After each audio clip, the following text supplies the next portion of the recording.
ассалому алайкум ҳамватанони азизу гиромӣ.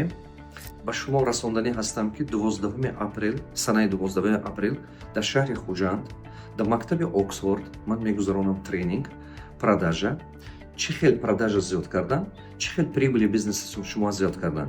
Ман ёд метиҳам зиёда 30 инструменте ки 30 инструментҳои нишон метиҳам ки прибули шумо 2 баробар ё 3 баробар зиёд мекунад. нишон метиҳам кадом бизнес модело эффективна мешавад дар 5 солаи оянда, кадом инструмента истифода бурда шумо метавонед ки потоки клиента зиёд кунед, шумо метавонед ки средний чека зиёд кунед, шумо метавонед ки чистый прибыла зиёд кунед. Ҳамин тренинг агар ки шумо гузаред, сарфи назар шумо бизнеси шумо хизматрасонӣ ҳаст ё ки савдо ҳаст, ё ки маҳсулот мефурӯшед, ё ки сохтмон месозед, ё истеҳсолот доред, аз 3 то 5 баробар прибули шумо зиёд мешавад муддати 2 сол баъд. Ин статистики мо ба ҳаст. ҳаракат кунед рӯзи 12 апрел дар шаҳри Хуҷанд, дар мактаби Оксфорд биёед ҳамин тренинги продажа ба. То дидор.